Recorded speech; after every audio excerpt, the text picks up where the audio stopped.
Inviter des chauffeurs, inviter tout le monde. Il faut que ça soit des réunions ouvertes où on rentre sur des discussions. Et moi, je vais tabasser là-dessus. Et j'ai déjà commencé à le faire, mais je vais continuer à le faire. Parce que putain, il faut qu'on se rassemble. Il faut qu'on leur fasse voir que un peuple uni, c'est un peuple qui gagne. On en est là aujourd'hui parce qu'ils ont réussi à nous diviser. Vous savez, ils sont très très forts. Il faut arrêter de croire que c'est des abrutis.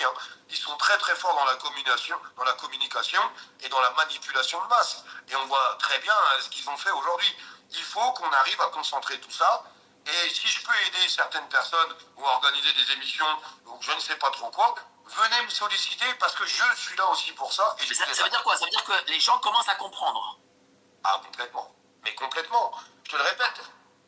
Ils ont fait le bilan, en fait. Et si tu fais le bilan de 8 années d'Emmanuel Macron, le bilan, il est simple. C'est la misère sociale qui s'installe. Et cette misère sociale, ils ont compris que c'est pas à travers les anciennes actions qu'on a pu faire qui n'ont pas fonctionné, on va pas refaire les mêmes. On va quand même pas refaire les mêmes conneries puisqu'on a vu que ça marchait pas. Donc il est temps de faire autre chose, ou alors il est temps de le faire avec 10 fois plus de monde. Et la seule façon d'arriver à gagner et de rassembler les gens et d'avoir une victoire au bout, c'est de rassembler les gens. Pourquoi ils avaient peur au début des Gilets jaunes? Parce que c'était apolitique, asyndical, vous aviez tous les corps de métier, toutes les religions, toutes les corporations, toutes les classes sociales. C'est pour ça qu'ils ont chié dans leur froc.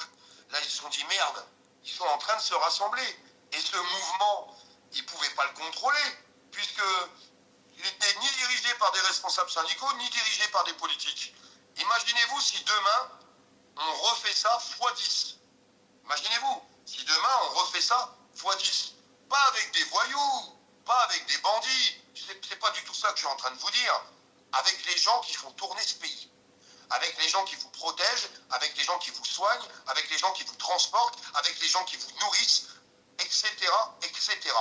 Ben, je peux vous assurer que si on fait ça demain, c'est déjà gagné d'avance. Il suffit juste maintenant de se mettre autour de la table, de s'organiser et de le faire. Sincèrement. Alors, il y a une idée